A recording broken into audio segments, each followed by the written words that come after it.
that's it, practice is done for the day. Our drivers have finished up. They've headed to the final drivers briefing for the day as well to find out exactly what they need to do. I'm here on the start line checking out the track. As you can see this year, the guys using a traffic light system. Let's take a walk down and check out outside zone 1.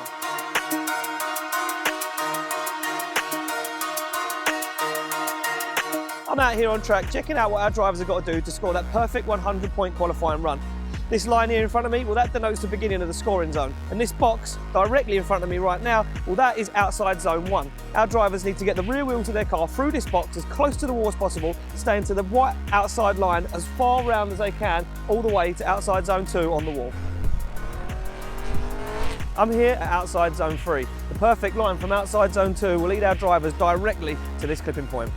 From here, our drivers face a real long drag down up onto the wall for outside zone 4.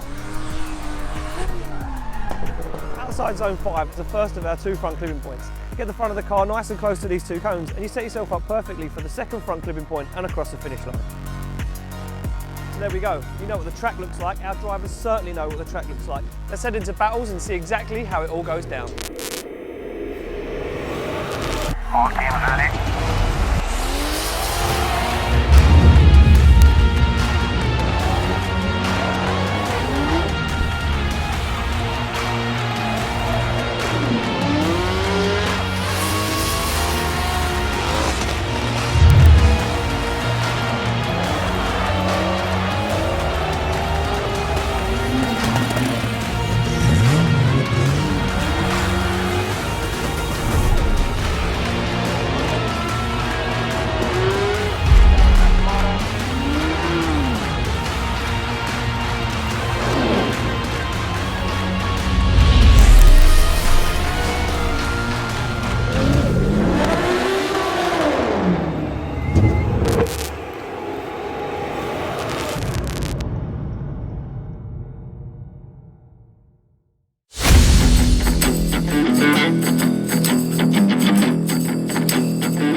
It's not live, is it?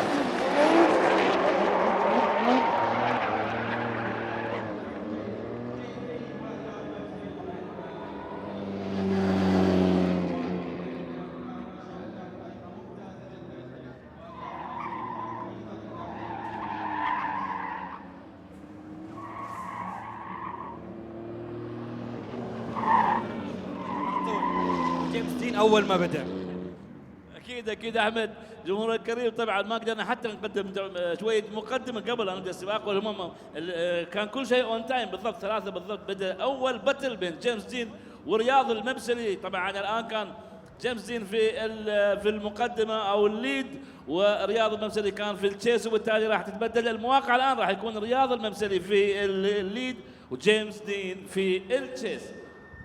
طبعا اخوي حبيب نشوف البراكتس اللي بنشتغل عليها اليوم او اللي بيمشون عليها الشباب اليوم. طبعا عندنا اول جوله او اول باتل بتكون ما بين جيمس دين ورياض المبسلي. الباتل الثاني بيكون نيكولاس اللي هو نكناك اللي عمره 14 سنه وسيرهي كريميتس من يوكرين. الباتل الثالث بيكون احمد دحام وعارف البلوشي. الباتل الرابع بيكون ما بين كريستاف بلوش ورفعت اليحيائي. الان لما نشوف هذا يعتبر البراكت الاول. هذا البراكت بينطلقون الان. اوكي، اذا بنرجع لكم بنخبركم هذه التفاصيل خلال دقائق، لكن خلينا نشوف الان الانطلاقه الثانيه من هذا الباتل اللي بيكون في التشيس. الان جيمس دين ذا ماشين، طبعا 3 مرات بطل العالم، ورياض المبسلي الان بيكون في الليد بوزيشن. ايضا جمهور الكريم ان جيمس دين هو بطل النسختين الماضيتين، نسختين 2018 و2019 من بطوله عمان الدوليه للانجراف. هنا كان في مسقط، في حلبة مسقط ارينا، وبالتالي هو جاي اليوم على اساس يحافظ على اللقب للمره الثالثه على التوالي، وفي الصراع الاول مع رياض المبسلي. طبعا جيمس دين نشوف انه يحاول يجمع اكبر عدد من الالقاب اللي ممكنه خلال السنه.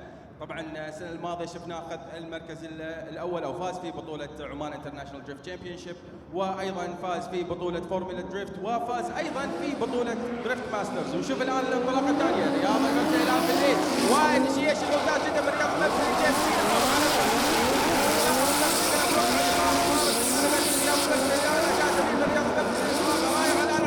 جيمس دين يحافظ على البروكسي بطريقه ممتازه جدا، وانطلاقه رائعه جدا من رياض المبسلي. اداء ممتاز.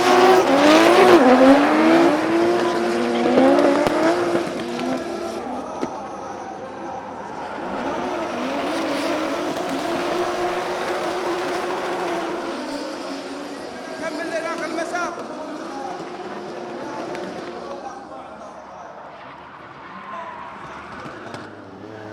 James Dean proving too much. So James Dean, as you can see in this replay, gives himself lots of room to let Mabsali make that mistake.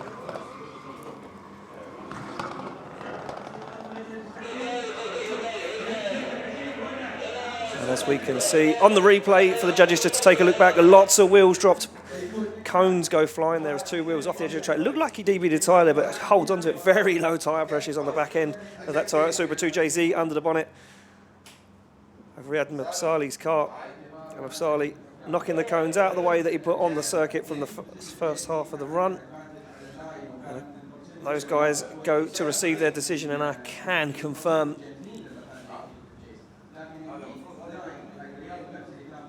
taking the win will be James Dean. James Dean gets the win and advances through to the top 16. Up next we have Nicholas Bertans to take on Sergey Kremets, the Ukrainian driver, to take on a Latvian young gun in that HGK E36 BMW. Sergey Kremets in this absolutely incredible, unique Lexus IS200 Toyota Supra running gear with Mercedes 3.2 straight 6 turbo motor underneath the bonnet, making 650 wheel horsepower. And let me tell you something right now, watching Sergey Kremets, he wasn't looking too sharp earlier in practice.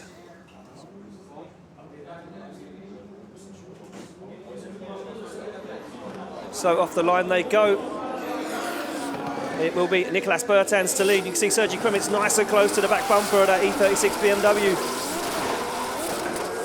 Just pulls away ever so slightly, does Nicholas Bertans, gets nice and deep to the outside zone, but there's the dive up to the side. Goes Sergey Kremets, the Ukrainian, using all the wealth of experience he's got for many, many years. The Ukrainian champion keeps his cool, very tidy job from both these guys. Big dive onto the side, and Kremets holds onto it, big clutch kick. Just did the back of that car, dip down. Kremets keeps himself in this as Nicholas Bertans flies across the finish line, wheels over the edge of that front clipping point there from Sergey Kremets.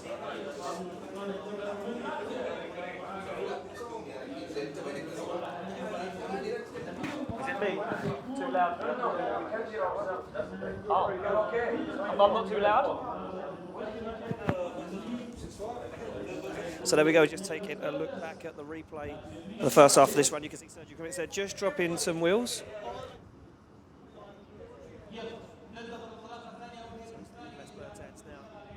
Moves over to the chase position. You can see Sergey Kremets makes his way to the start line.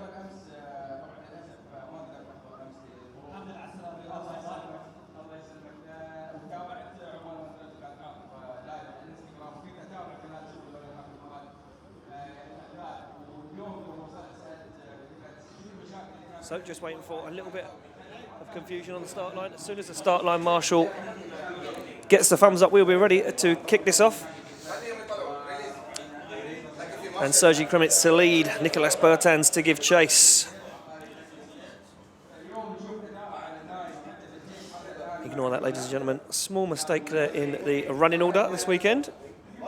A misprint on some paperwork.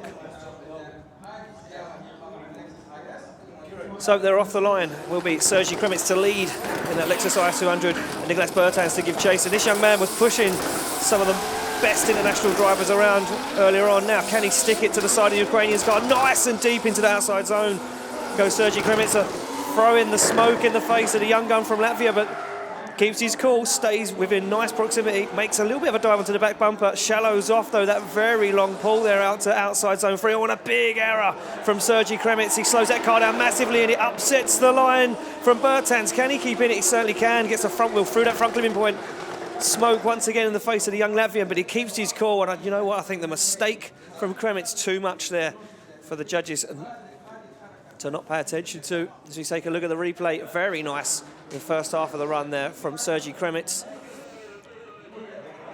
He falls out of the outside zone very quickly, gets back into it, but this is where it all goes wrong for Sergey Krimitz. He comes down, sacrifices the line, makes a massive mistake there. Way too early on the transition from Sergey Krimitz. Upsets Nick Nack's line, but they get back into it. And I must I'm going to let you know that is his nickname. He said he wants to be known by that this weekend, the young man from Latvia. So we just need to make it official.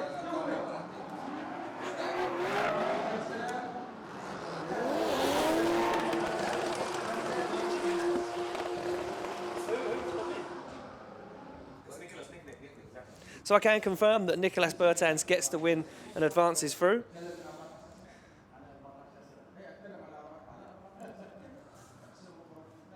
So slight issue with our start line camera there, man. Didn't make it over in time to get that going.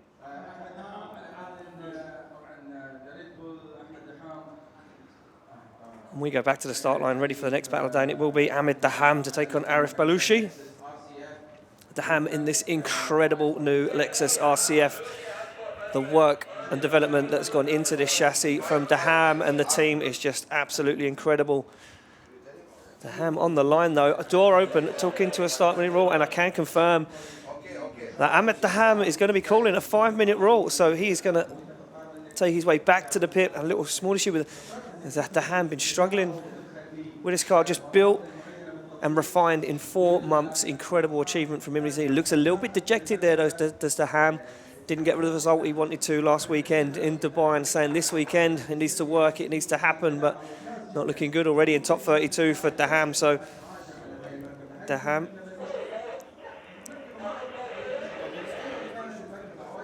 also finding out, sorry, it's not Ahmed Daham that is calling the 5-minute rule. It will be Arif Balushi calling a 5-minute rule.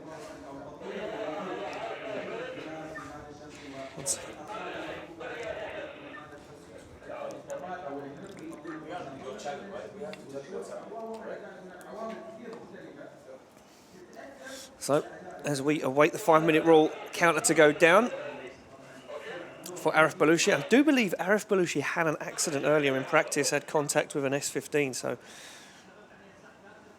maybe Balushi's still down there fixing that car. Nevertheless, beautiful day here in Oman. Muscat at the Oman Automobile Association. A fairly hot 26 degrees in the sun. Grandstands filling up, ready for tonight's top 16 battles.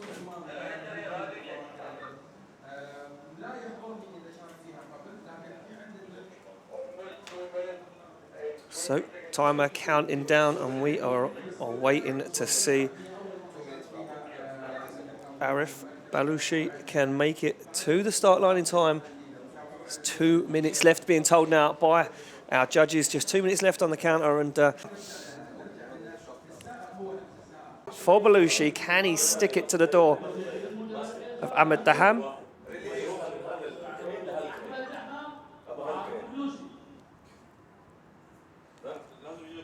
So,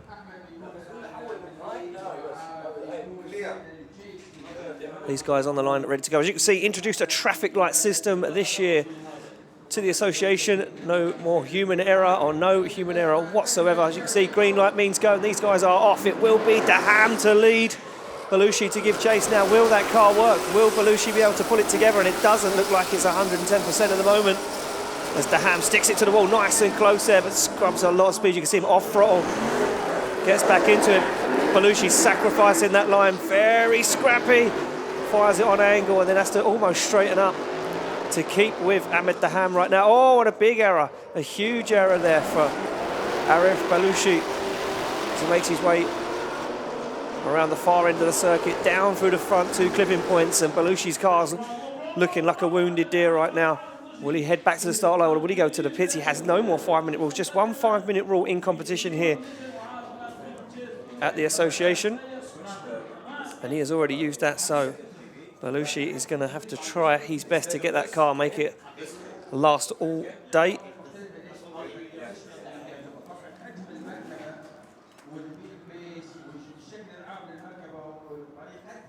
So just taking a look back at the replay, you can see nice tidy run there from Ahmed Daham. Does fall out of the outside zone ever so slightly. Bit of a trait from all the drivers, seems to be easier or a nicer line. And you can see him slowing that car down, scrubbing the speed into that outer zone. A lot of guys falling off circuit there. Very dangerous part of the track, carrying a lot of speed. Here we go, second half of the run is live. It will be now Daham to chase Belushi now. Belushi way wide, dropping 2 wheels off the edge of the circuit. Daham shallows up the angle just to try and keep some proximity with him. Playing a dangerous game right now. Oh, what a weird transition. That car not working for Arif Belushi right now. Trying to make his way round outside zone 2 as he looks for that 3rd clipping point, way out, drops a wheel, and you can see now Ahmed Daham playing the sensible game, keeps his distance, sticks to that qualifying line, and just lets Belushi make the mistakes. And Daham thinking to himself right now, if he can hold it together, he can get a piece of the cake and move on. So these guys pull up to receive the decision, and I can confirm getting the winner moving through will be Ahmed Daham, the Red Bull driver. And that Lexus RCF advances through into the top 16.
So he's made his way back to his pit area to work on his car.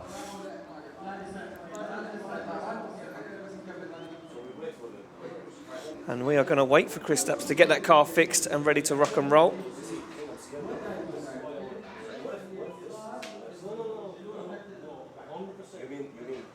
As we can see Arafat in the car, a ready to go car.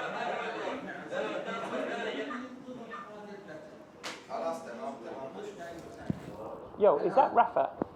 Is that Rafat on the line? So Rafat was the guy who had the accident earlier on with Arif Balushi. And he is on the line ready to go. He's warmed his tyres, he's sitting there, cool, calm and collected. Now, just to find out, can Kristaps Blush and the team get that car prepped and ready to go? You can see a buzz of excitement down there, the pit crew running around, prepping that car.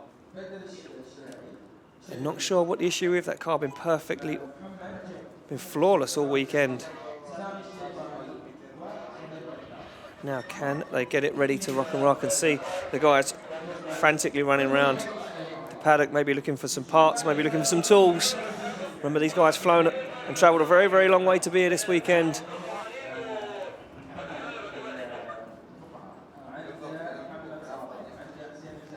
And we are just halfway through our top 32, well, not even halfway through, we're a quarter of the way through our top 32 competition so far here at round one.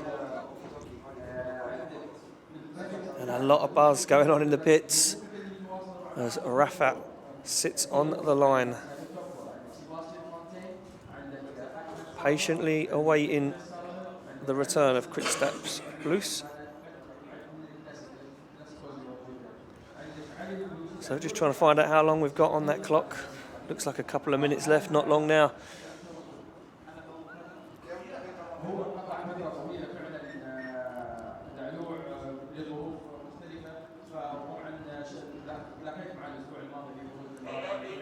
Yeah, I can see wheels and tyres being thrown around. Maybe an issue with one of the wheels on the back of the car. Did he let the pressures down way too low and maybe have an issue with the tyre? 2 minutes left on the clock to go, being told by our judges and our judges this weekend. Of course, as always, Kieran Hines, head judge, Wadu Ukpa and Vernon Svanefeld. So those guys calling the shots this weekend. Had a very, very tough qualifying session yesterday, saying that these guys not messing around, local talent stepping up tenfold for 2020, and the introduction of the international drivers really, really pushing the local guys to up their game, up their car builds, and get that all-important seat time. So it does look like we are seeing Kristaps Blush jumping back into the car. 1 minute left to go. 1 minute left to go. Now, can they get it away from the pit area? As soon as it starts to move away from Kristaps Blush's pit area, the timer will stop.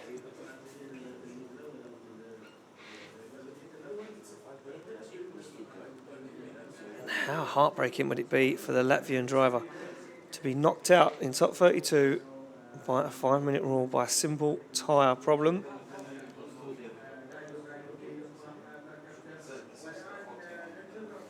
And Rafat, once again, still sits on the line, patiently awaiting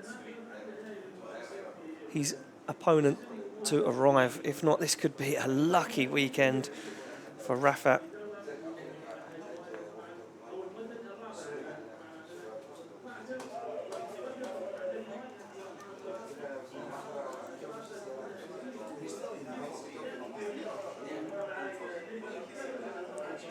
So a local guy qualifying in 26th position.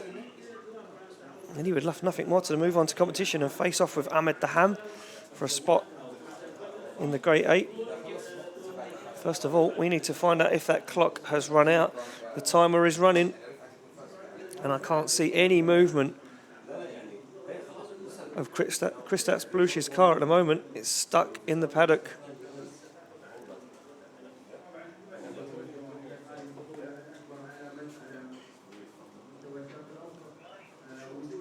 So just trying to find out from our judges, just keep taking a quick glance over if we've got enough time, or how long we've got, left on the clock for Kristaps Blush.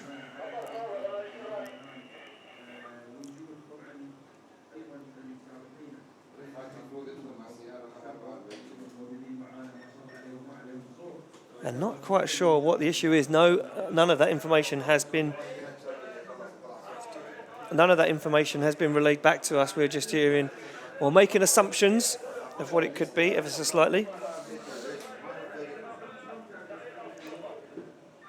Once again, I can take a look out of the control tower here in Oman.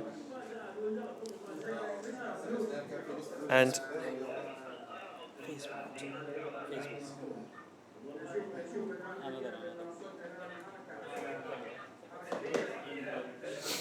I can take a look out of where I'm sitting in the tower and still see Kristaps Blush's car not moving at all.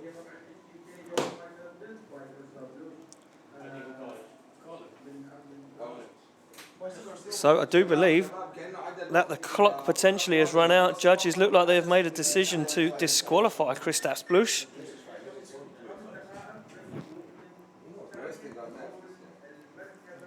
Just taking a look over, this could be interesting right now for the competition, because Kristaps Blush yesterday and today saying to me he's feeling strong, feeling confident, and he was flying, pushing James Dean around the track. It looked like a battle that we could potentially have seen in the final. And as of yet, hasn't even made it to the start line now. Just seconds left on the timer, I'm being told now. And as soon as our marshals in the paddock give the judges the call, and we'll let you guys know, and we will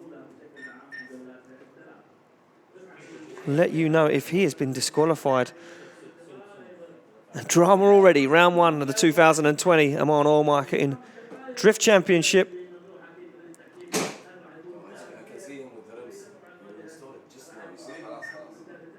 Oh, I can see pit crew running back to the car. Does it look like can they get the tyres on it just in time? This would be incredible if they can get this car fixed and back out. Feels like this has been the longest 5 minutes of my life right now.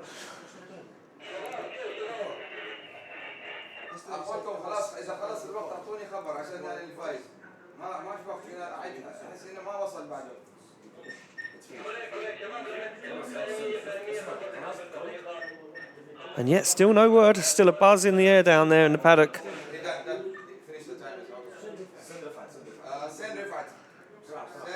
And no movement of the car. Well, I'm hearing in the tower that if Rafat now pulls off the start line, I do believe that the 5-minute clock has expired, which does mean that Kristaps Blush is disqualified from competition.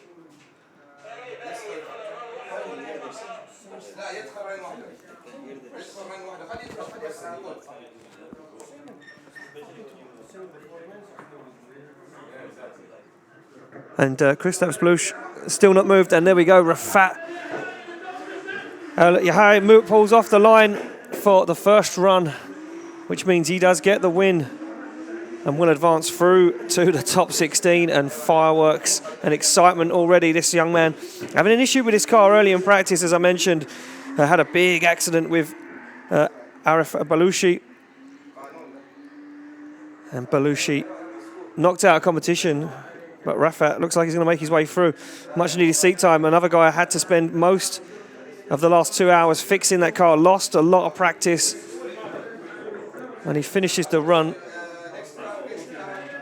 So there we go. Rafat makes his way back to the paddock. We're going to get confirmation from the judges that that is the win. Yeah, that is the win. And he does advance through just to make it official. Kristaps Blush out of competition. Wow, fireworks already.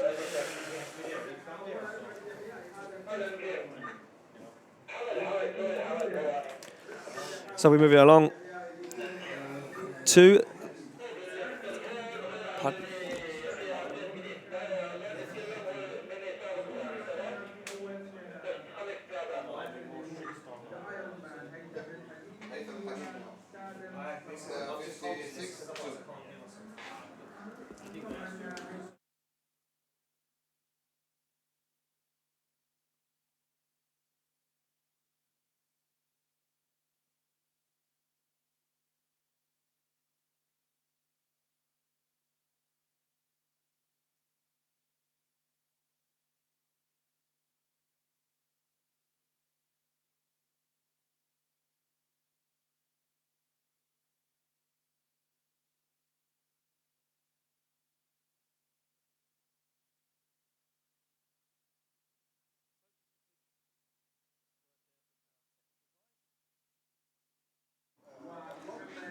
So just a quick word there of our technical guys, just sorting out a few issues.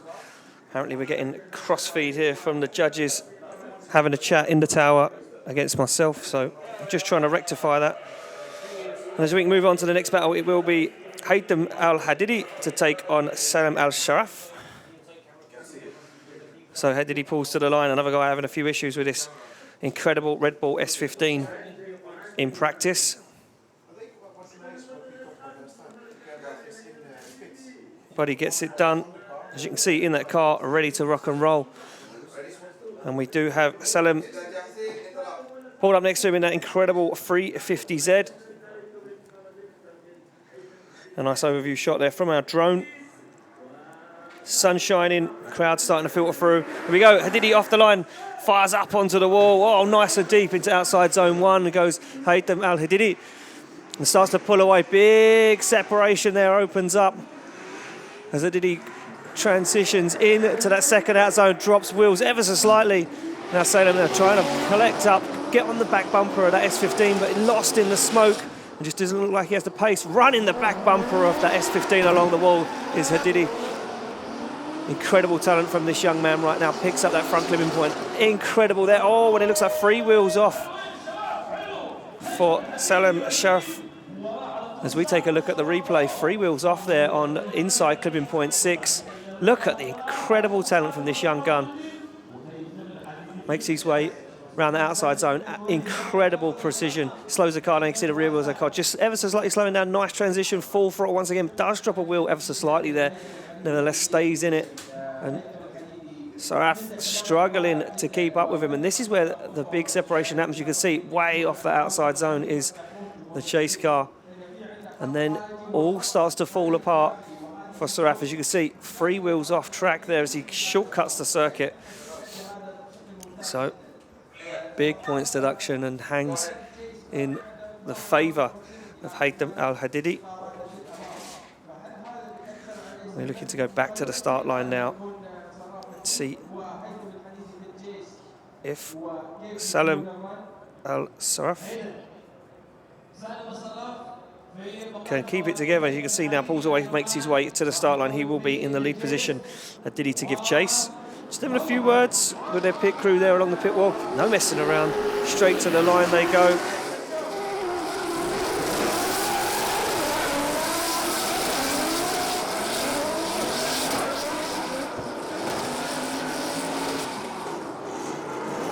So back into it we go. As you can see there, Saraf now leading. Nice chase from Hadidi. Almost gets himself caught up there. Almost tags the back end of that 350Z. Transitions across the track. Nice job there. But big angle from Saraf that could mess him up. Can he hold it together? He just about holds it together. Incredible stuff there from Saraf. But Hadidi, for me, kept himself together. As we take a look at the replay. A big angle carried from Saraf all the way around. And Hadidi, you can see him shallowing up, nose in the front end of that S15 up onto the side of that 350Z. Good transition as Saraf there drops wheels. Hadidi stays in it, makes a nice dive up onto the side, almost gets himself caught out. Very well saved there from the young man in that S15. Good transition, but look at that angle there for Saraf. But it was wrong, he was on the wrong line. He did hold it together, well, nevertheless. So we put him to the line, and there we go. We get the decision straight away, no messing around. Tarik Al Shahani gets the win and advances through into the top 16.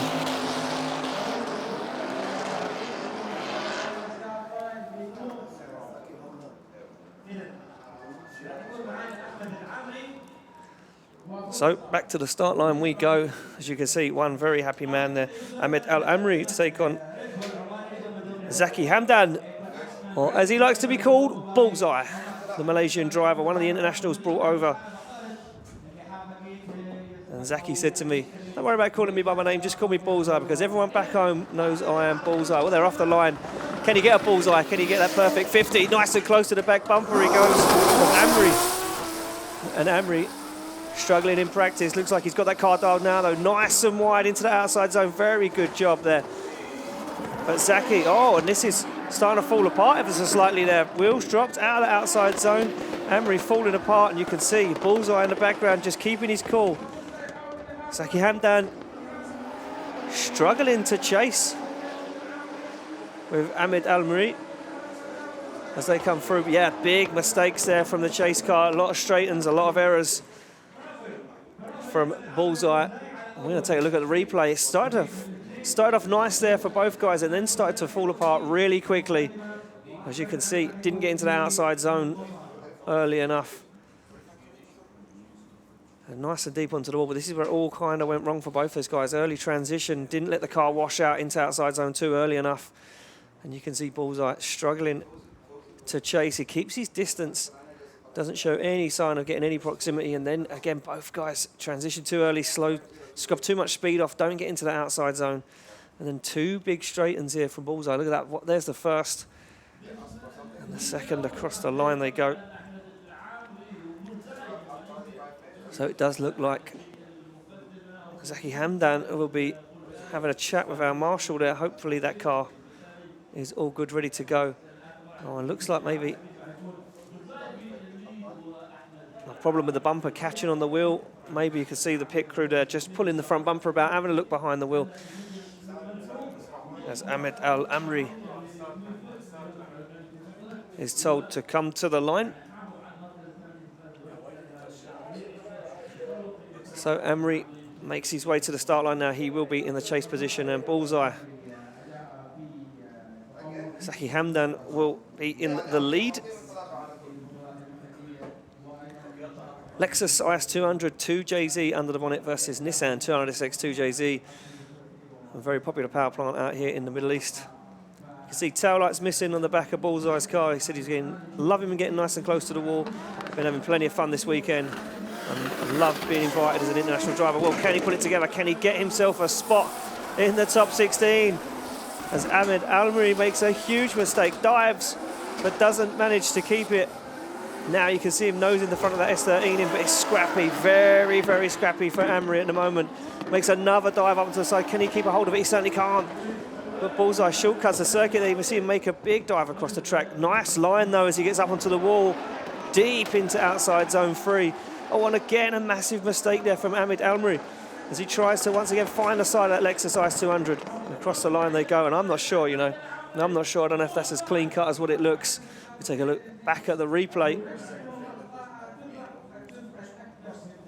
Could this go one more time? Very scrappy from both guys in the chase position.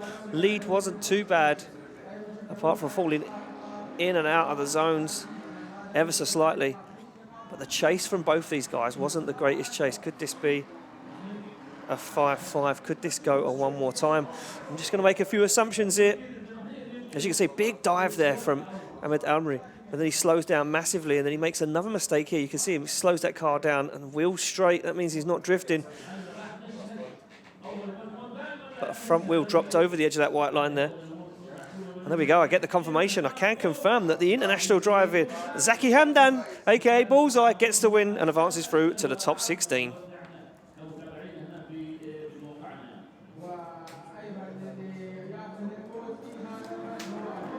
So there we go, you can see Bullseye getting the confirmation, making his way back to the paddock. He'll be one happy man, let me tell you that, as he makes his way back. That guy representing Malaysia in the FIA Drifting Cup 2018.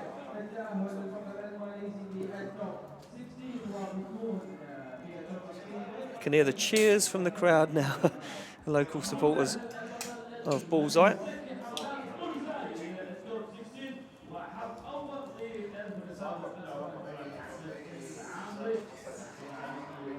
So we go back to the start line, and this man in this incredible Chevrolet Camaro.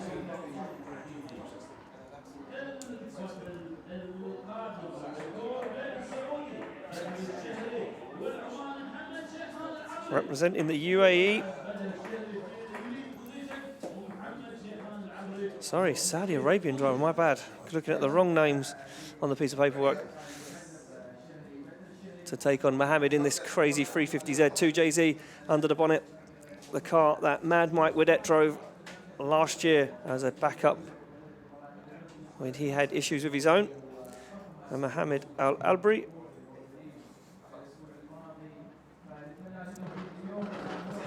So can Abri bring it on? I do know that Balda was the winner of the EEDC event last weekend. Can he bring that fame and fortune with him this time? Look at this, nice separation opened up as Beda puts on a very nice run. Oh, and a big error. A big error there from Mohammed Al Amri as he pulls into the middle of the circuit.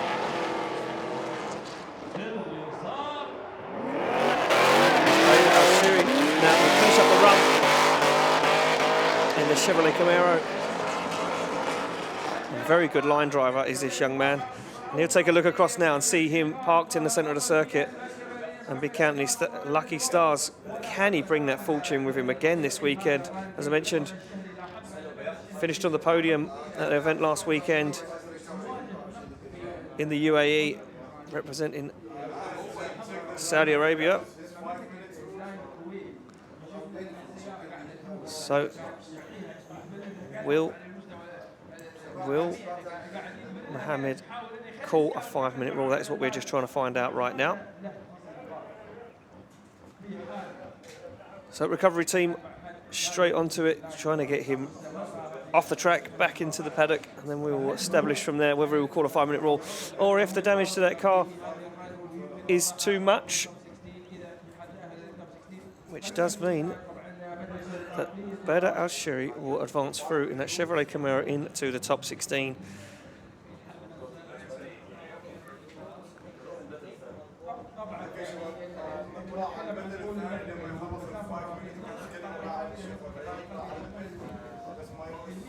So getting confirmation that Mohammed is calling a 5-minute rule. So does believe that that 350Z is repairable enough, even though now sitting on a 10-0 deficit. He does believe that there is enough in it to fix that car and get himself back out into competition. And we're going to keep the action going, and we are going to move it on to the next battle, which will be Sami Al Shahani to take on Shub Al Bakar. And let me tell you something right now, Sami Al Shahani, I interviewed him yesterday, and this guy looking super confident. The Omani driver, driving the BMW E46 HGK, built 2JZ car. And Sami putting in an RTS sequential gearbox in the off-season, saying that it has made a world of difference to his driving style, saying that he feels super confident in the car. And even the internationals saying to me that this guy looking like the man to beat this weekend here from Oman. Well, can he hold it together? His time will tell.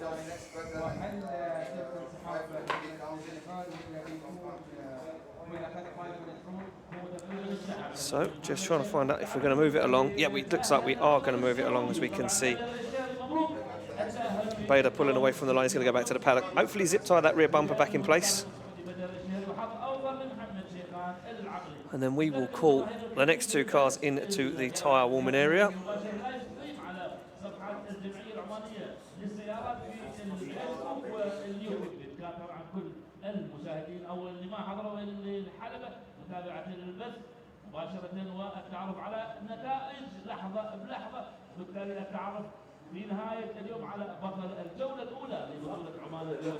So there we go, you can see Sami Al Shahani pulls into the tyre warming area to warm up the tyres on the back of that HGK E46 BMW. And as I mentioned, this guy really putting in the seat time in the off-season, saying that he knows the only way to get better is to train, to push himself as a driver. Instead, changing the gearbox to a sequential gearbox has completely changed the car, made him feel super confident. He's feeling on top of the world. Very good qualifying session yesterday for the local man. 4th place in qualifying, just tipped to it by Tarik Al Shahani. And in the background, you can see Shub Al Bakar. Now, Bakar, let me tell you something about this guy. Incredible car, incredible driving style. That car was on form all weekend. Went out earlier on in the final practice session of the day, and that car just would not stick to track. Just understeering at every opportunity, putting himself way off the circuit, took the front and rear off the car, having a mound of issues. Can he hold it together? Can that car work for him? Can he get himself where he needs to be? Well, we're about to find out. As you can see, Sammy on the line, ready to rock and roll as that E46 BMW pulls up. 2JZ under the bonnet in both these vehicles. BMW versus BMW. Who has got the talent? Green light is go. Sammy to lead and Shub to chase down. Now look at this nice initiation from Sammy as he fires it nice and deep into outside zone. Look at the commitment, and then once again Shub's car not performing. He tries to make a dive up to the side but has to pull out of it. Early transition, keeping himself in the fight, but it's very scrappy in the change position as Sami Al Shahani now puts foot to floor, just about catches a rear wheel in the outside zone. Judges have been looking at this, but there we go. Once again, a big problem for Bakar's car. And not sure what's going on. It was flawless all weekend. Even James Dean saying the way the car drove, the way it was performing was just incredible. You take a look at a replay. Where did it all go wrong? Where did it all go wrong for Bakar? As you can see, separation don't open up. You can see wheel straight there. Looks like the car just doesn't have any front end grip whatsoever. No such issues for Sami Al Shahani though, as he keeps the hammer down, puts in a nice qualifying run. A little shy there on the outside zone. Nevertheless, keeps himself together.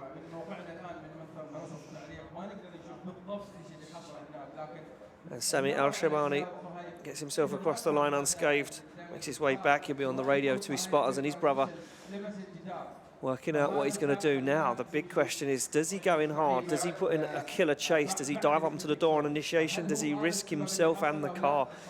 Will Shub El Bakar's car work perfectly? Well, we're about to find out. Off the line, cones clipped on the chicane. We're going to let that one fly right now.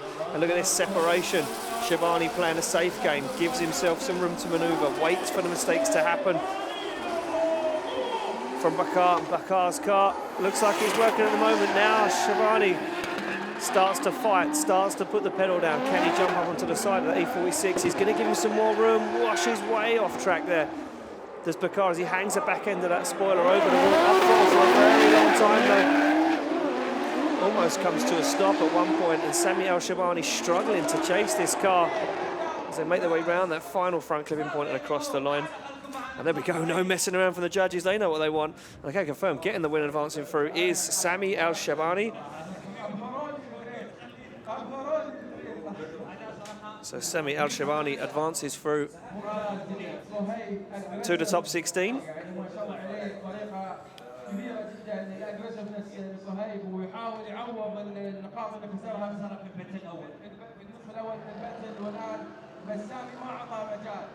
هل هناك اخطاء ما شفناها من سامي قد تاثر عليه وتاخذها الى ورا ولا بيكون الوين ليه؟ سامي الشيباني داخل للتوب 16 واختار الربع الاخير من النصف الاول للبراكت وندخل الان للنصف الثاني من البراكت اللي هو بيكون في طارق الشهاني، محمد الفقهاء،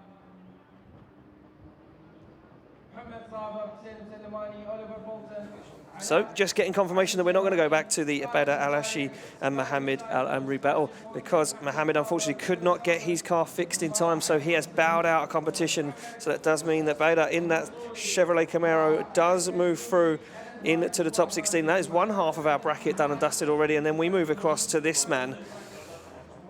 And it will be a Tarik Al Shahani. And this man qualified third yesterday in a sensational qualifying session. His first qualifying run of the day, pulled it out of the bag. Let me tell you, this immaculately built Nissan 200SX S15, powered by a Chevrolet LSX 454 cubic inch V8 running on Genvi throttle bodies. Sequential gearbox, full wise fab. Tarik, no expense spared on this build. And Tarik, a super nice guy. Shahani there, pulls to the line, as you can see, ready to go, talking to the spotter on the radio as he takes on Mohammed Al-Fuk. And Mohammed, first time in competition. As he comes off the line, he has got a tough battle in his hand. Tarik been looking strong all weekend now as he fires in. Very nice initiation. Oh, what a big error. Big mistakes there. And there we go. Massive mistakes from Mohammed in that BMW E30. M50 turbo under the bonnet. It just looks like there's a huge issue. That car not working whatsoever. I can see the guys in the paddock earlier on. As they walk around talking to some of the drivers. You can see the team working on it. As you can see, they're completely aboard with the run. But Tarik Al Shahani looking strong as ever. I'm really not sure what is wrong with the car of Mohammed Al Fouk. He's going to make his way back to the start line nevertheless, taking a look at the replay.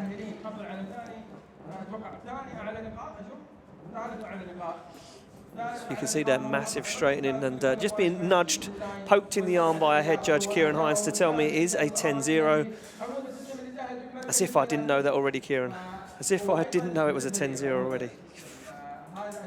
He thinks this is the first time I've ever commentated on drifting. So there we go. Back to the start line they go, and it will be now Mohammed's opportunity in that BMW E30 to lead. Now, will that car work? He hasn't made it to the line exactly, and it looks like he is calling over our marshal. This car, incredible build. Full carbon fibre doors, wings, bonnet, rear quarter panels that have been painted. This car, a sensational build. Oh, and he's calling a 5-minute rule, so I'm being... I think you were in that position when I started drifting. Just getting insulted by Kieran Hines. I'm not going to repeat what he's saying. So it does look like Mohammed Al Fouk will make his way back to the paddock to call a 5-minute rule.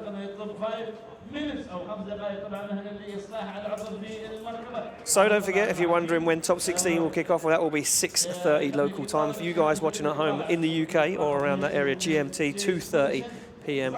So 6:30 local time and 2:30 in the UK. So not sure if we're going to wait for Mohammed to fix that car. We're going to move on to the next battle, which will be Mohammed Sabir to take on Hussein Masalmani. So no, it does look like Tarik is going to back away from the line, head back into the paddock, and we will move on with the next battle of the day.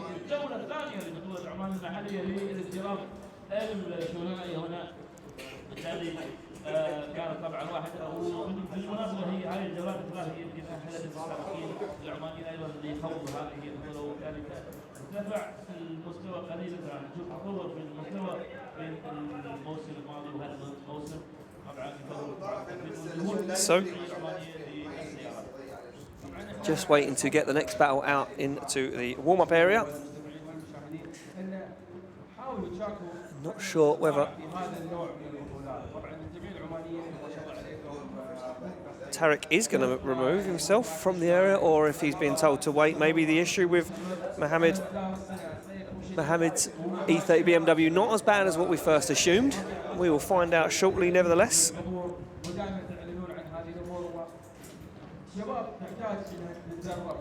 تشارك في هذا النوع من الرياضه لتطويرها وتطوير انفسهم والسيت اب والتجهيزات والامور اللي موجوده في سياراتهم.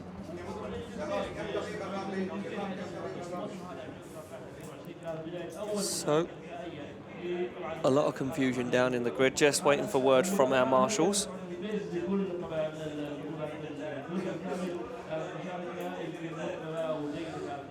Just waiting for the marshals to relay the information from the drivers and from the gridding crew inside the paddock.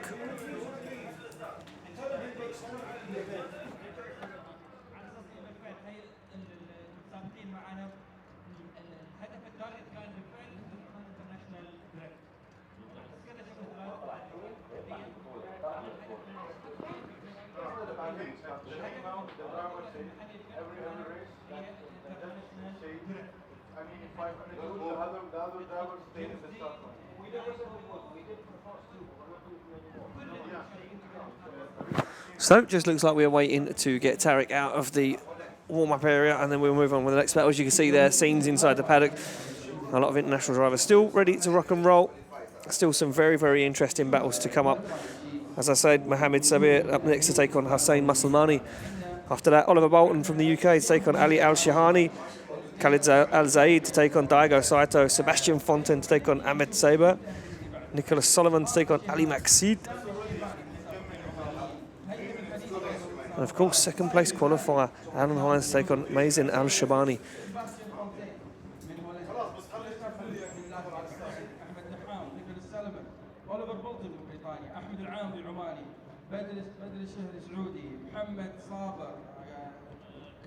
محمد صابر من سوريا.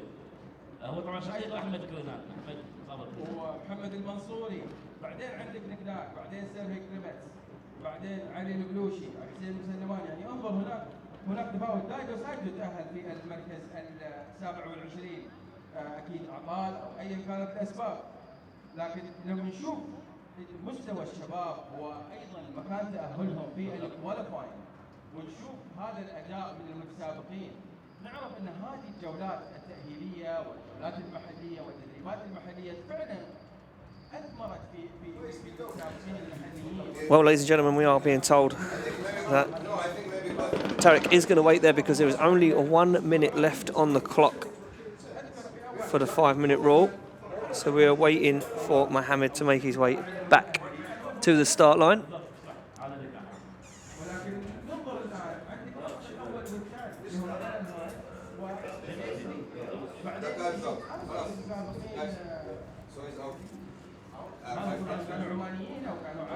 And as soon as we know if Mohammed can make his way back to the start line.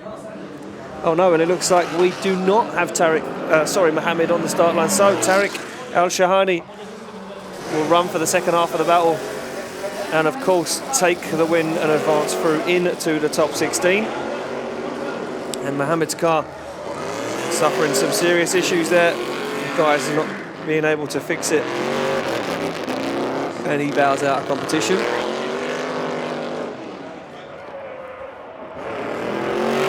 So Tarik Al Shahani, third place qualifier, does move on and keeps the dream alive, taking home a podium this weekend.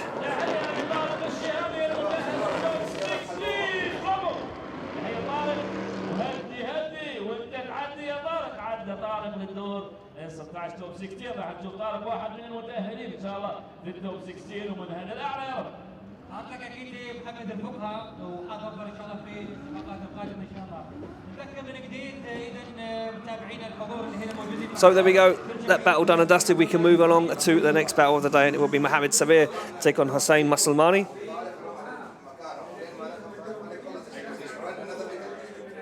As we just await, take a look out of the control tower to see if we've got those guys in the warm-up area, and we do.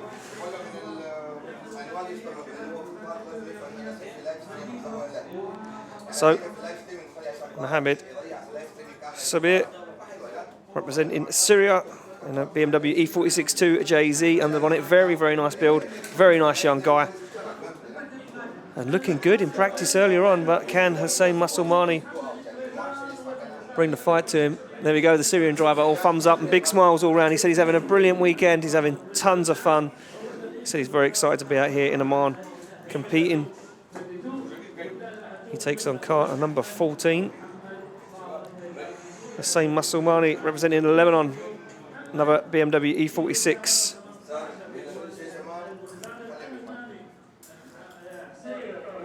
So BMW versus BMW, E36 versus E46. Syria versus Lebanon right now on the line. And it will be Mohammed Sabir to lead. And Hussein Musulmani to give chase. Green light means go, and these guys are off for the first run of their top 32 battle. On a very shallow, shy initiation there. Both guys dropping wheels, cones go flying, but big separation opened up right now as Sabir starts to pull away, gets himself into outside zone. Big angle thrown on by Musulmani, and it completely sacrifices the line. Has to really work to pull this one back together again as he drops all 3 wheels off the edge of the track there for Musulmani in that V8 powered BMW E46. And Mohammed out front just tucks the cones out the way to get himself nice and close to that front clipping point. A very tidy job there done by Mohammed Sabir.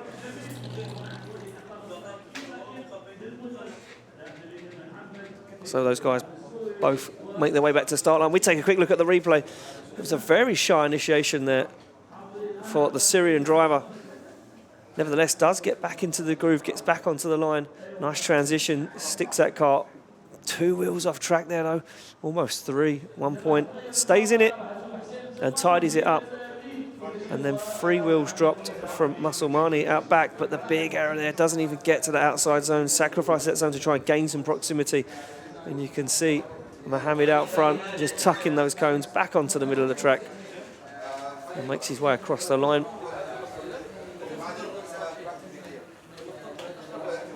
So they pull back to the line. Judges having a little debate about this one, having a chat.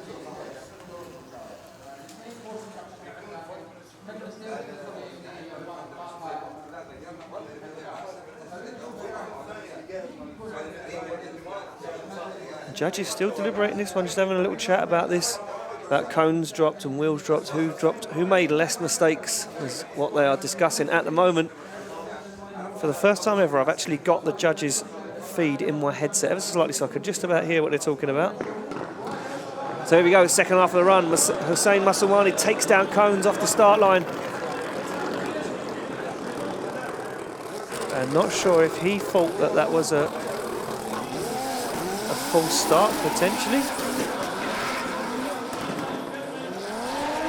Not sure what Hussein Musulmani thought was going on there, or if he has an issue with that car.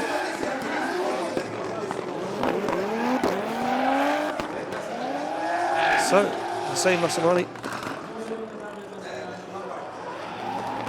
makes his way back towards the start line, so I'm not sure if Hussein thought that that was a full start potentially. As Mohammed Sabir finishes up the run, I do believe that the Syrian driver should get the win here.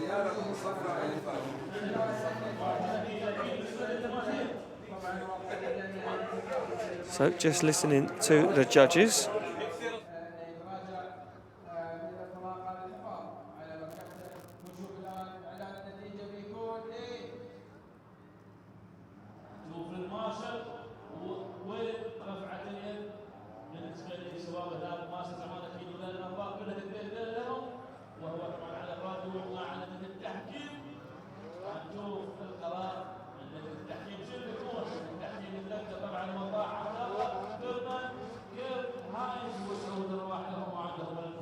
So judges just having a little debate about this because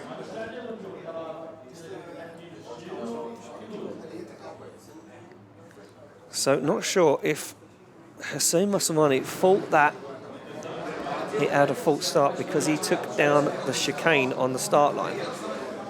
So just trying to communicate with our live stream crew downstairs.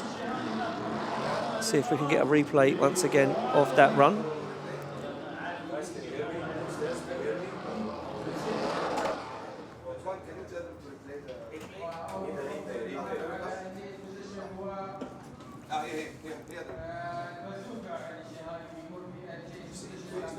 So not sure what's going on there.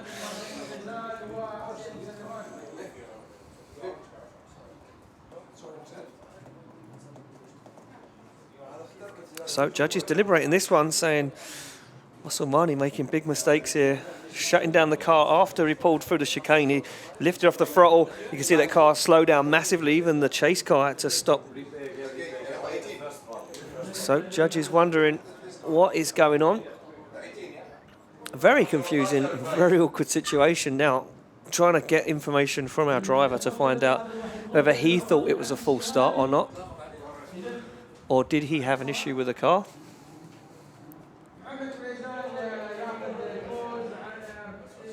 As you can see there, cones knocked down, but he's off throttle completely.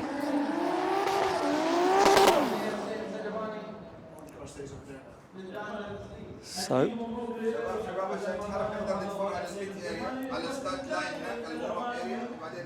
not sure what is going on at the moment, just trying to find out as much information as possible from our judges.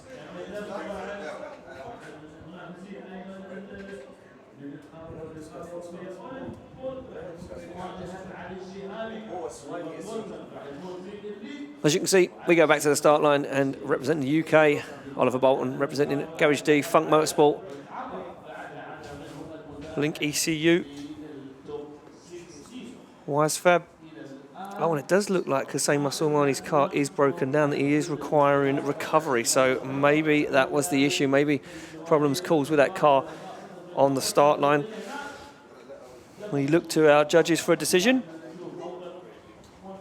And it will be Mohammed Sabir to get the win and advance through into the top 16.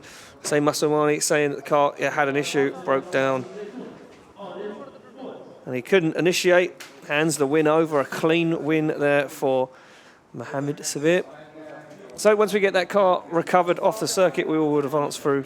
Well, the rest of the battle's almost done with top 32. Don't forget, top 16 starts at 6:30 local time, 2:30 GMT. You can see there Ali Al Shahani in that car, looking quietly confident. The RHS V8 under the bonnet, and representing the UK, Oliver Bolton. Representing Funk Motorsport, Garage D, Trias Tyres, sorry, Turbo Smart. And Funk Motorsport, and there we go, you can just see Hussein Masoumani's car in the background getting towed off circuit. Such a shame, not the way these guys want to go out.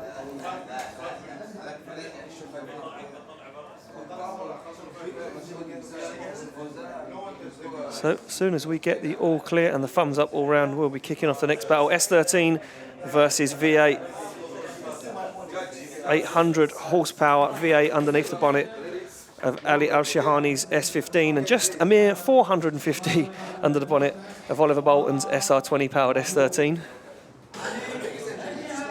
Yeah, biggest power versus smallest power, I'm being told. Well, they're off the line, no messing around. It will be Bolton to lead, Shahani to give chase. Now, will Shahani be able to stick it to the young gun from the UK? Or will he fall apart way out of the outside zone? Is Oliver Bolton nice and deep, starts to throw the smoke in the face. Look at this from Oliver Bolton, doing a sterling job. First time competing outside the UK, 4 wheels off track for Ali Al Shahani as he gets lost in Oliver Bolton's smoke. And Oliver Bolton doing exactly what he done in qualifying, stuck down an incredible qualifying run. Just watches out of the outside zone, though, dips a wheel back into it.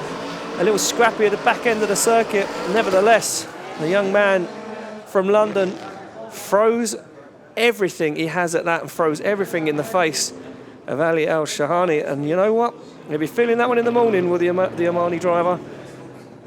As we take a look at the replay, he's going to sit and look back at this one and say, wow, I might have the biggest V8 with the most power and torque under the bonnet, but this young man certainly just showed me how to drive, that's for sure. Look at this. The transition speed from Oliver Bolton just threw Ali Al Shahani completely off, and Shahani just could not stick it to him. Just goes to show you what seat time and driver talent can do right now. So these guys pull back to the start line. Shahani on the radio to his spotters, warming up the tyres.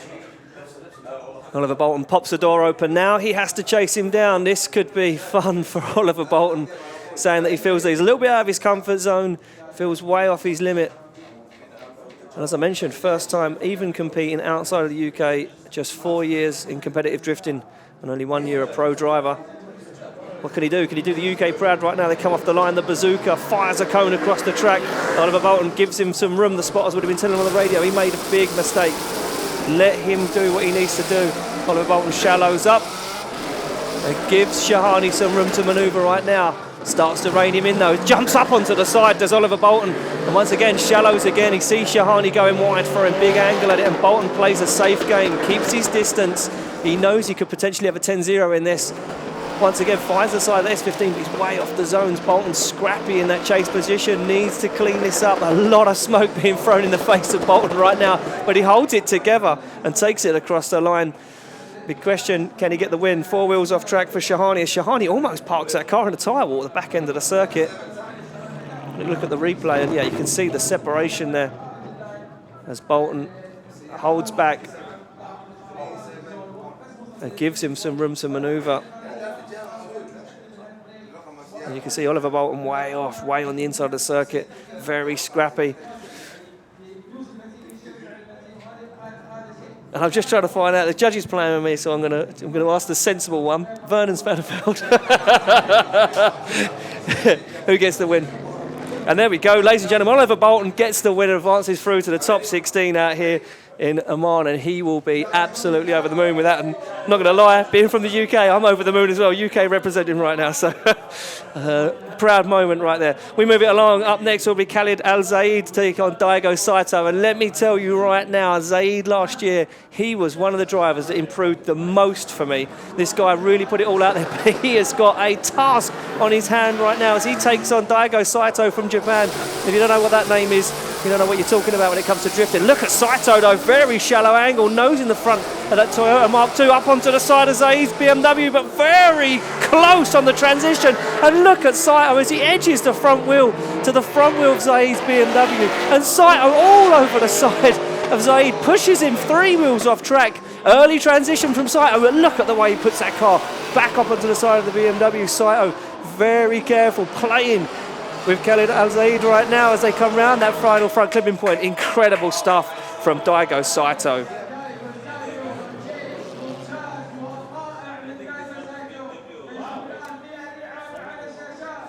So we just take a look at this one, and I can hear the judges in the background saying Saito having a little straighten here and there, and very close, almost 2 wheels off track there for Daigo Saito on that transition. Very shallow angle, and through the way he drives, you can see his head in the back seat, the seat in this car so far back, where he's moved all the transmission, the engine through the firewall, and almost makes a big error there. You can see him off throttle for a very long time, Daigo Saito, and then gets back up onto the side.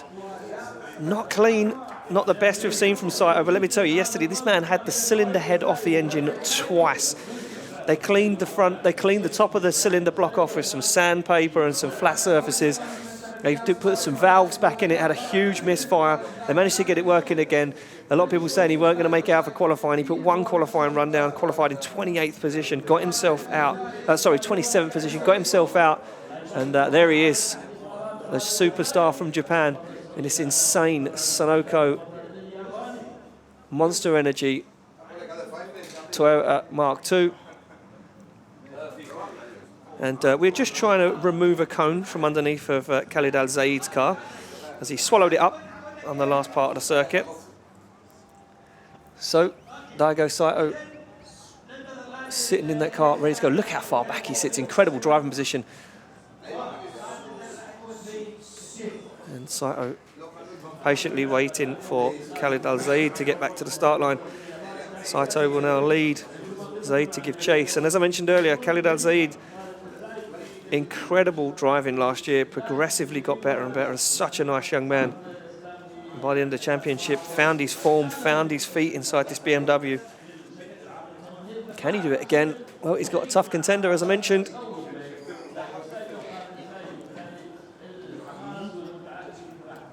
So track marshal just down there, just pulling bits off of Zaid's car.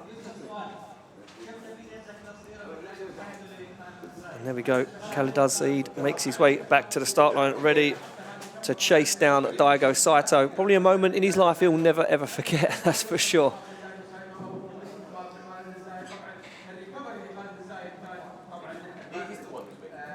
So here we go, green light is go. It will be Khalid Al Zaid to chase down Daigo Saito for a spot in top 16. Look at this, Khalid Al Zaid onto the back bumper. But Saito way out of the outside zone. He falls off that qualifying line. Can he make his way back into it? He certainly can. But Saito trying everything he can to try and escape Khalid Al Zaid right now. But big separation as opens up. As Daigo Saito puts foot to floor, looks for the outside zone. He starts to drive away from Zaid right now. As Saito finds the edge of the circuit, Zaid dropping wheels out the back, and nothing in it right now for Khalid Al Zaid as Daigo Saito puts that car across the line. So they pull up to receive their decision, and I'm getting told straight away, no messing around. I can confirm Daigo Saito gets the win and advances through into the top 16. And that will mean that Oliver Bolton got the dream that he always dreamt of since a very young boy, and that will be to battle Daigo Saito in top 16. Incredible stuff there. That'll be a photo that he'll frame and put above the mantelpiece for sure. So we move it along to the next battle of the day. It will be Sebastian Fontaine to take on Ahmed Sabir Khlirzan. And this young man in this Nissan Touran SX S13 to Jay-Z having clutch issues earlier, pulled into the burnout box. That car just would not move, which would not spin the tyres. Went back into the paddock. I'm not sure if they changed the clutch or made some adjustments to it. But whatever happened, they got it working and they get themselves back out. And he'll be going up against the Dutchman, the Flying Dutchman of Sebastian Fontaine, looking very good all weekend. Some pipped him to be the fastest man on the track. Or can he put that into play? Look at this from Sebastian Fontaine, absolutely clinical as he puts the back end of the E36 BMW to the wall. Now makes his way into outside zone 2. Little dab of the handbrake to slow the car down. Sets himself up perfectly for that outside zone. Ahmed, nowhere to be found in this battle at the moment. You can see him wavering in the background. He's been very close to the wall as Ahmed just about keeps himself into it. But Sebastian Fontaine, absolute masterclass of lead driving right now. An incredible show of talent as he puts that one across the line.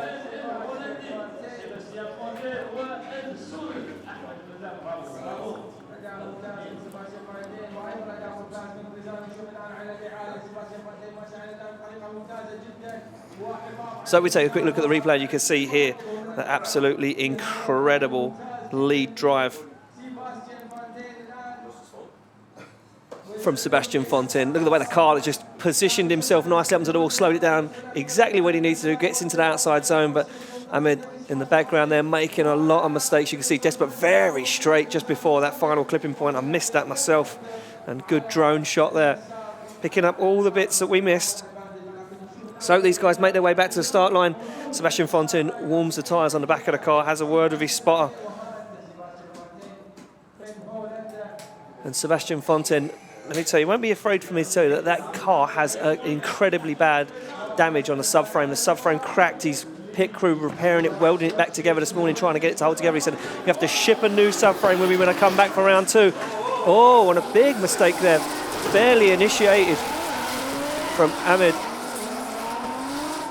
Sabir there struggled to initiate, and you could see Sebastian Fontaine holding on, wondering what was going to go down. Now look, Sebastian Fontaine, a wealth of knowledge, the Drift Masters driver, slows himself down, shallows up the angle and gives Ahmed some room to manoeuvre.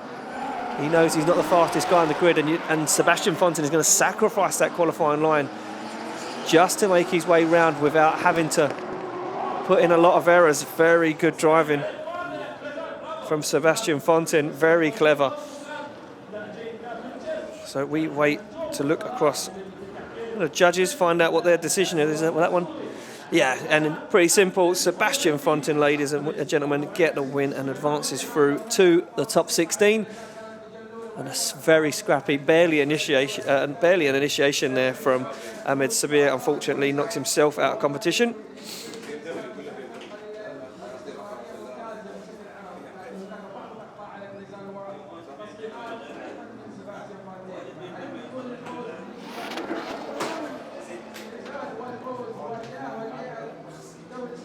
So we move it along back to the start line to this one. Should be a very, very interesting battle. Two very good friends of mine. Ali Maxid to take on Nicholas Solomon. Nicholas Solomon, what an improved driver he is from last season, representing the USA. Nicholas Solomon found himself third place on the podium at the final round of the 2019 Oman International Drift Championship, overwhelmed by that result. But Ali Maxid, not to be sniffed at. This man from Kuwait, representing Kuwait in the FIA Drifting Cup, back in Old Faithful. He said everybody loves the Supra. He said he's bringing it back. New 2JZ under the bonnet. Look at that. Dives up onto the side, sacrifice, it goes wide, but Nicholas Solomon puts a foot down, using the grip in that car to try and pull away. Pro Charge V8 underneath the bonnet of Solomon's E30. And Solomon doing everything right at the moment. Maxid trying as much as he can to keep with him, but he's going to fall way off track. Maxid just about holding on to this. He's got both guys touching the wall as they get into that outside zone. Solomon slows it down, big clutch kick, bumpers flying, coast flying. Oh, and a big straighten from Ali Maxid. Ali Maxid making a whole host of errors, and a very strange way of removing your front bumper down there. Ali Maxid doing donuts, trying to flick the front bumper off the car. Maxid, a whole host of errors in that chase position. You can see way off that line, no proximity, front of the car, in front of Solomon's car. And Solomon Do you know what? Not really putting a foot wrong. Very early transition into that outside zone. Does end up tagging the wall a little bit too far down, but he gets where he needs to be. Nevertheless, but this is a big one for me. Look at that. Big problem there from Ali Maqseed. Nevertheless, pulled back to the line. Less a few body panels.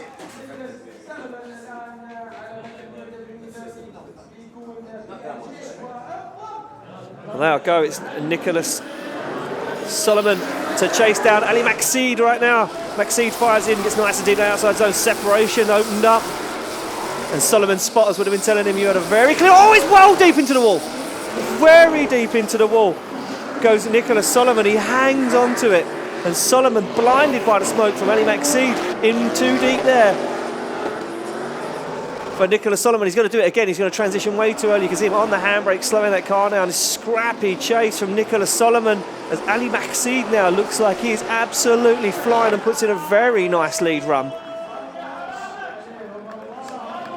So desperately want to see the replay of that. Very interesting. Nice initiation from Ali Maqseed. You can see him not close to the wall, but he does get into the outside zone very, very early. Foot to floor, starts to smoke out Solomon. Look at this. Solomon tags the wall. Does he straighten in the smoke? Puts himself way offline.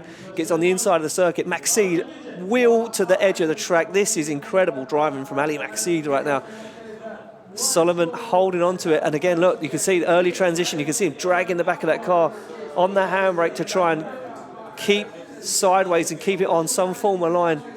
But Ali Maqseed flying in that lead position.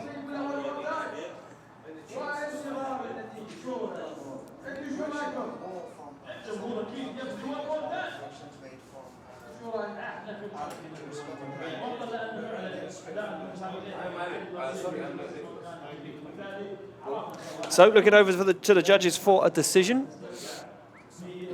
And we can confirm taking the win is Nicholas Solomon. So Nicholas Solomon gets the win and advances through. And Nicholas Solomon moving through into competition top 16. He'll be happy with that one.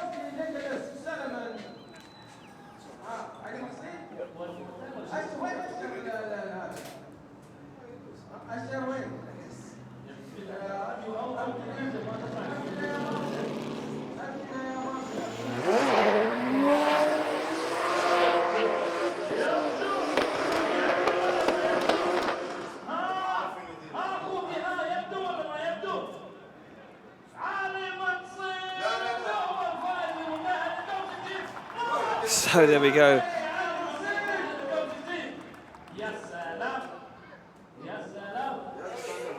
So just waiting to get the next battle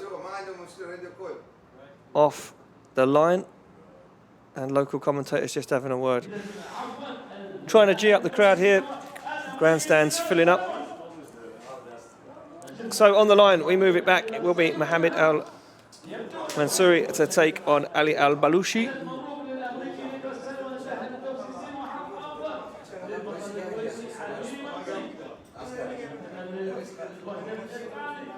Yes, that's why he made a burnout.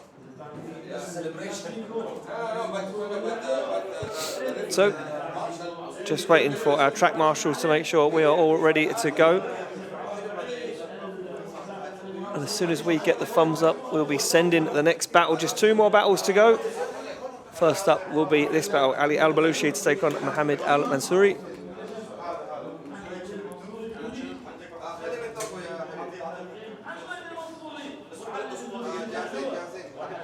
And then it will just be down to Alan Hines to take on Tarik Al Shahani for the final battle of our top 32. As I said, top 16 kicks off 6:30 local time or 2:30 GMT. Talking about kicking off, here we go. Will be the first battle there. Oh wow, way crosses over the halfway mark there. Does Mohammed and throws Balushi way off his initiation. Nevertheless, both guys get into it, and you can see Mohammed nice and close, in deep into that zone. Oh, 2 wheels off the edge of the circuit, though, as Balushi keeps his cool, stays in it, and lets Mohammed make all the mistakes out front right now. And again, wheels drop there for Mohammed. Strange transition, into the outside zone, but he does make it work as Balushi keeps himself collected behind, sticks to what he's been doing all weekend, and just finds the back of that S13 as they cross the finish line.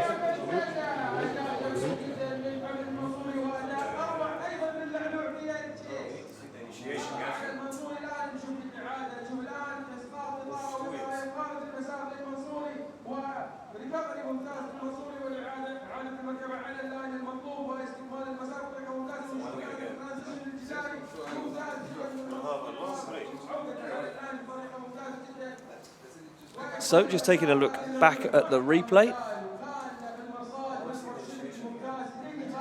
So judges wanting to have a look at the initiation again to try and find out what exactly is going on.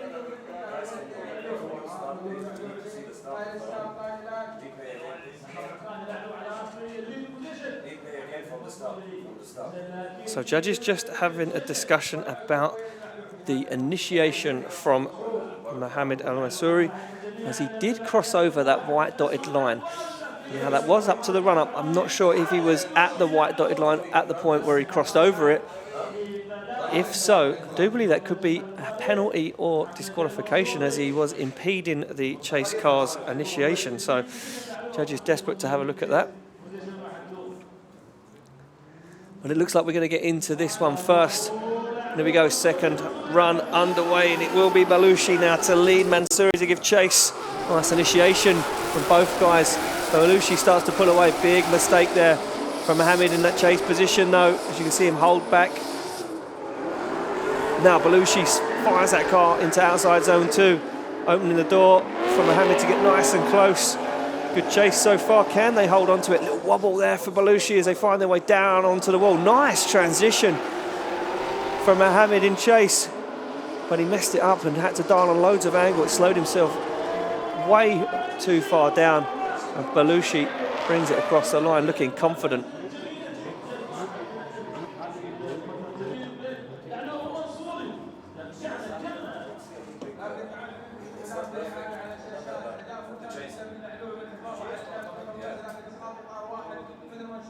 No, I mean, it didn't affect the chase.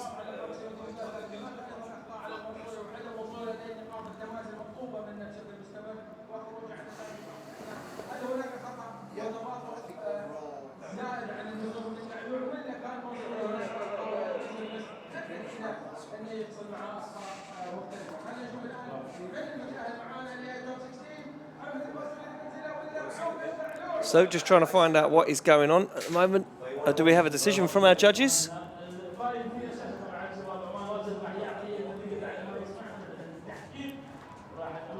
Judges still deliberating this one. Who gets the win and advances through? So it will be Ali Al Balushi to take the win and advance through into the top 16. Unfortunately, Mohammed bounds out.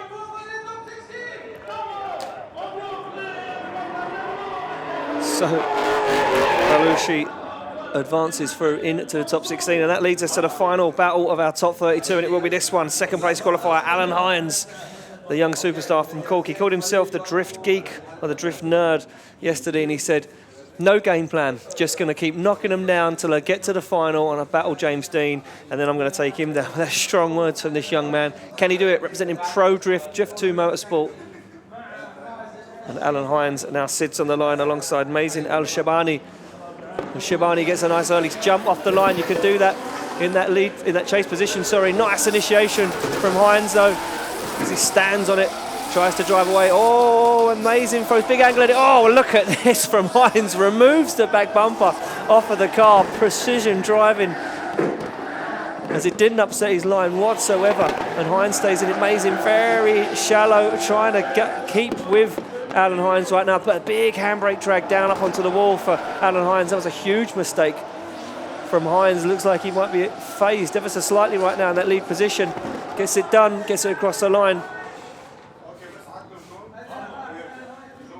So let's take a look at the replay. As you can see, Alan Hines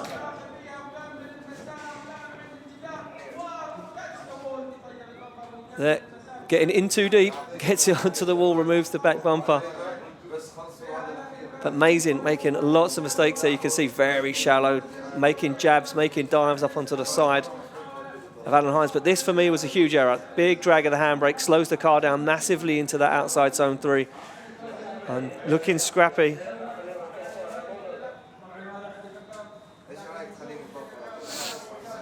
So Alan Hines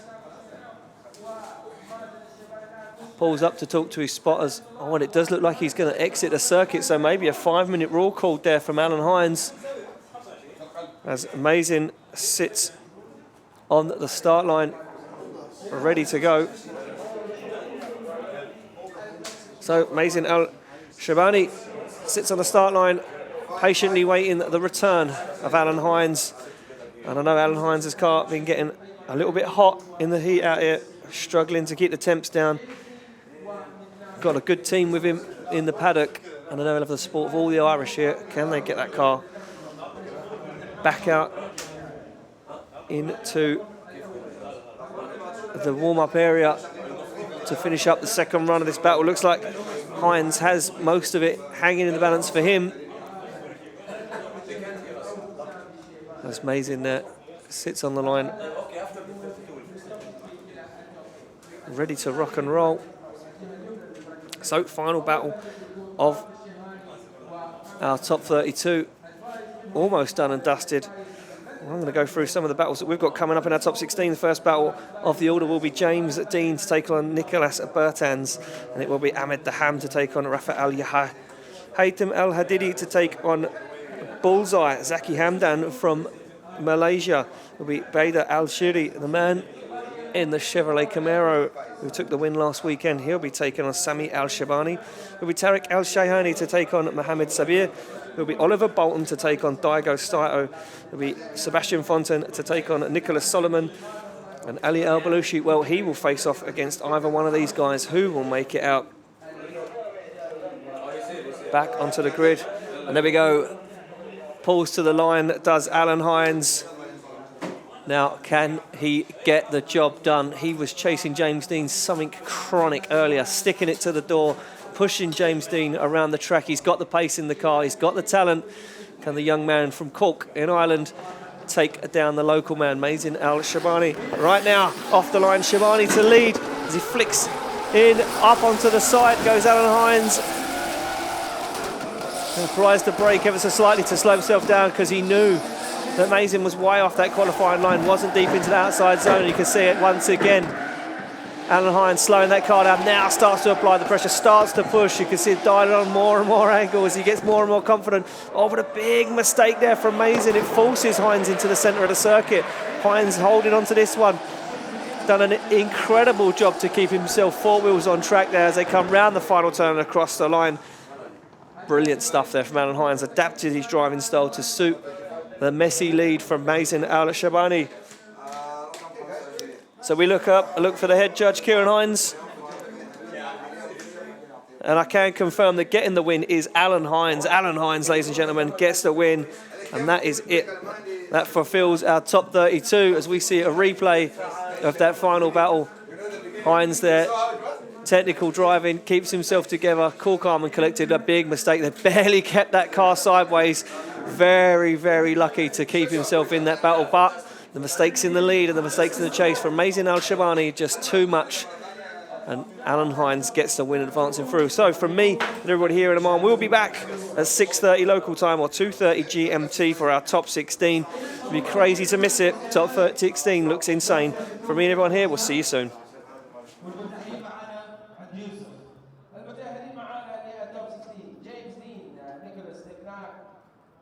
أحمد دحام، رفعت اليحيائي، هيثم الحديدي داير المان، بولزاي، مثل بدر الشهري، سامي الشيباني، طارق الشيهاني، محمد صابر بلوزان، أوليفر بولتون، دايغو سايتو، سيباستيان فونتين، نيكولاس سلمان، لعلوع، وألان هاينز. خلينا نعد من السائقين المحليين العمانيين اللي تأهلوا معنا للتوب 60. رفعت اليحيائي 1، هيثم الحديدي 2، سامي الشيباني 3، طارق الشيهاني 4، علي العلوع 5. 5 سائقين عمانيين تأهلوا إلى التوب 16. هذا أداء ممتاز جدا. والآن نشوف من السائقين العرب انضموا لهم. أحمد دحام 6، بدر الشهري 7، محمد 8 غزال، نيكولاس سلمان حكم الأمريكي السعودية 9. أكثر من نصف الجريد اللي موجودين معانا تأهلوا إلى التوب 16. هذا يعطي انطباع، هذا يتكلم فعلا انطباع ان السائقين الموجودين المحليين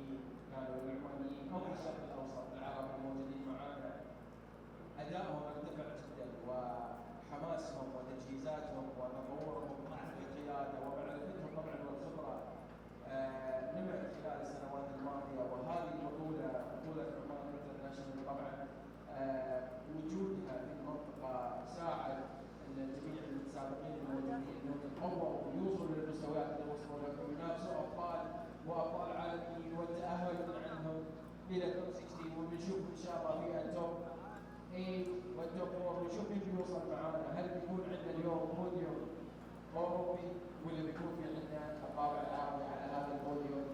خلونا نشوف اليوم. ارجعوا معانا على التوب 16 للساعه السادسه والنصف. من هم الرعاة معانا؟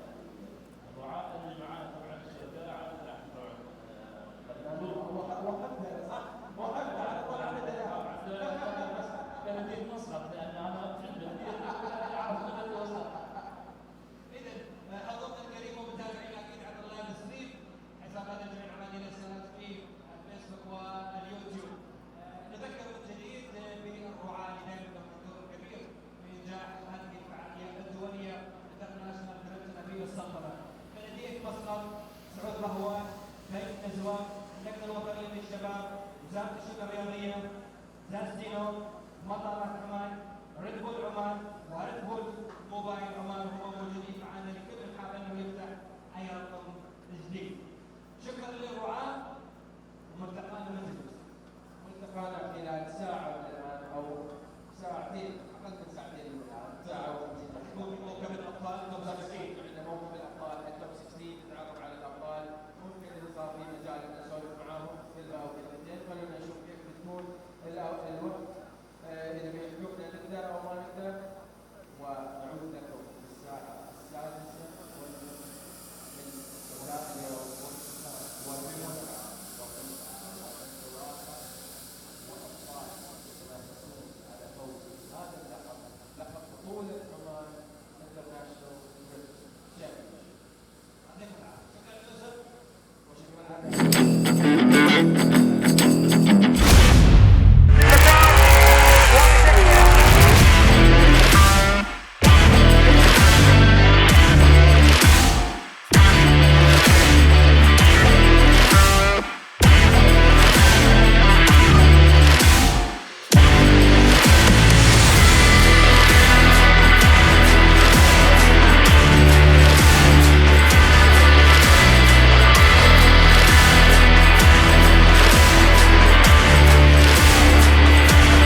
привет, меня зовут Сергей Кремец, я пилот из Украины. こんにちは。日本から来た斉藤大吾です。 My name is Oliver Bolton. I'm Andy Frost. Hello, I'm Sebastian Fonten from Holland. What's up, everyone? James Dean here. We're back in Muscat, Oman. What's up? My name is Alan Hines. I'm here from Ireland. What's up, guys? Bullseye right here. Hi, my name is Jason Lee.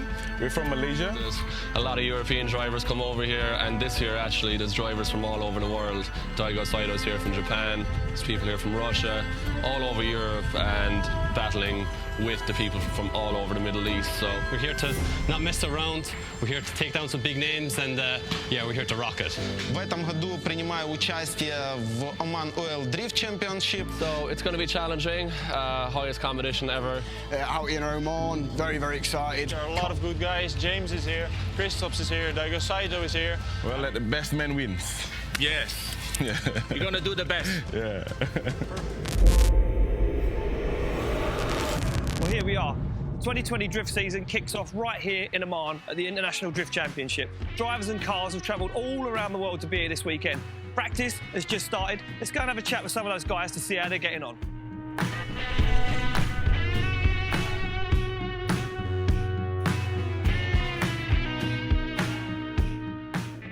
So we're in the pits. Pit's absolutely buzzing at the moment. Guys refueling, putting tyres on the car, ready for the practice session. I'm going to try and catch a word. First person I want to talk to is this man, James Dean, current and defending Oman champion.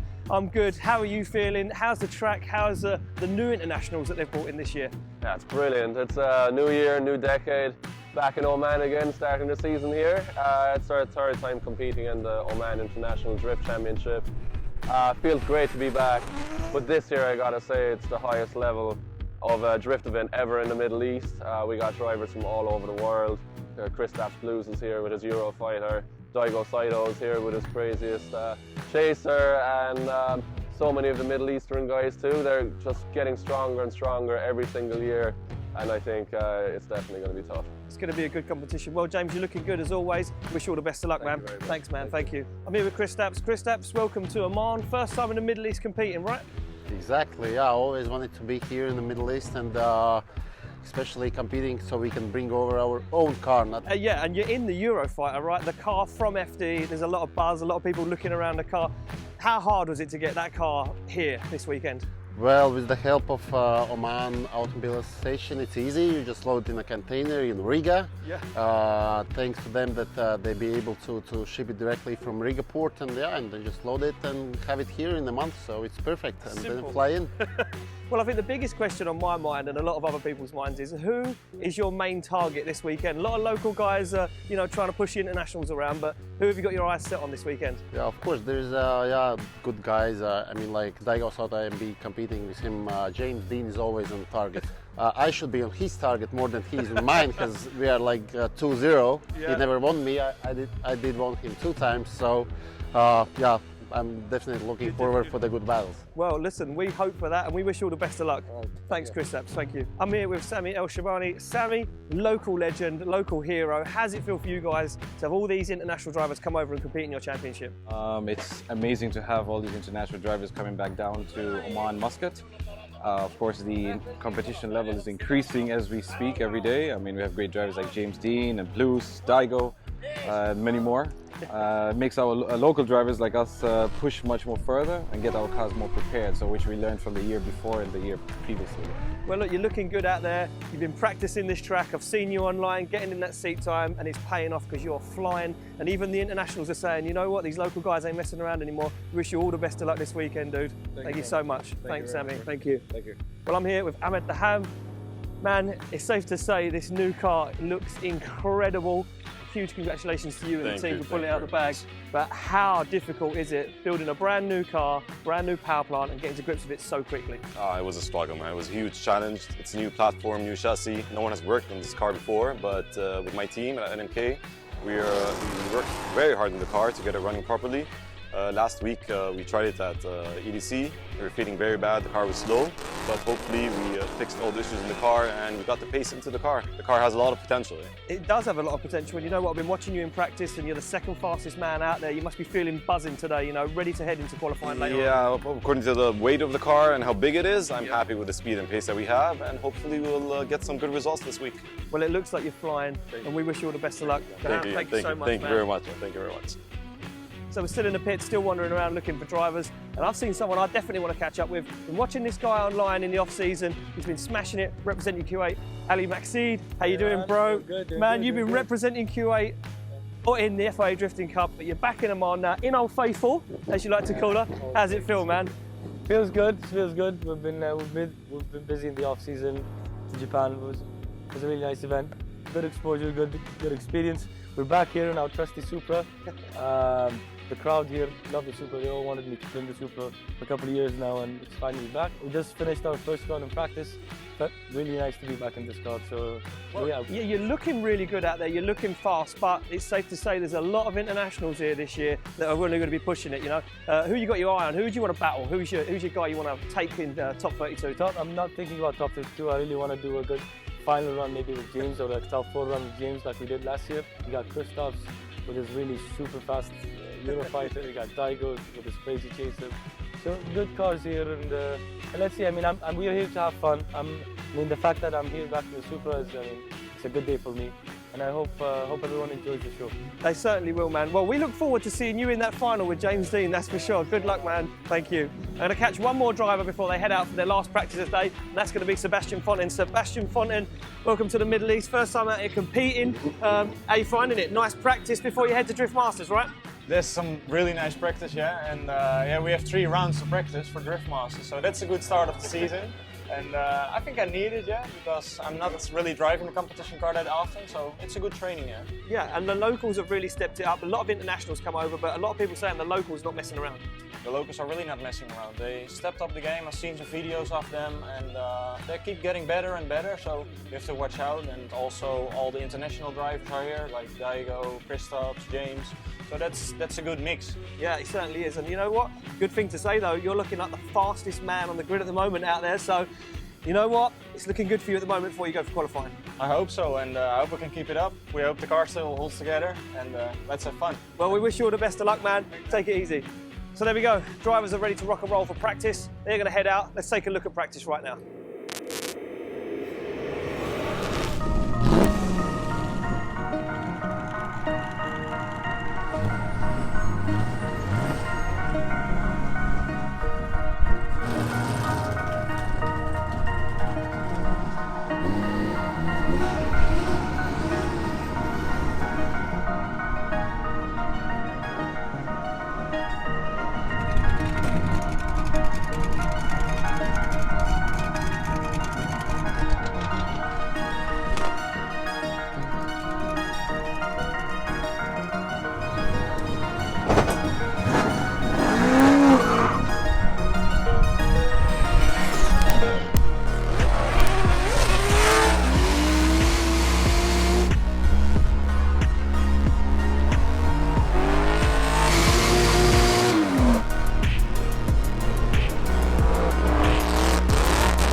So that's it, practice is done for the day. Our drivers have finished up. They've headed to the final drivers briefing for the day as well to find out exactly what they need to do. I'm here on the start line checking out the track. As you can see this year, the guys using a traffic light system. Let's take a walk down and check out outside zone 1.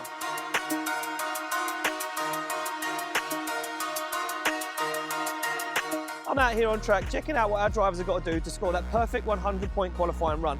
This line here in front of me, well, that denotes the beginning of the scoring zone. And this box directly in front of me right now, well, that is outside zone 1. Our drivers need to get the rear wheels of their car through this box as close to the wall as possible, staying to the right outside line as far round as they can, all the way to outside zone 2 on the wall. I'm here at outside zone 3. The perfect line from outside zone 2 will lead our drivers directly to this clipping point. From here, our drivers face a real long drag down up onto the wall for outside zone 4. Outside zone 5 is the first of our 2 front clipping points. Get the front of the car nice and close to these 2 cones and you set yourself up perfectly for the second front clipping point and across the finish line. So there we go. You know what the track looks like. Our drivers certainly know what the track looks like. Let's head into battles and see exactly how it all goes down. 14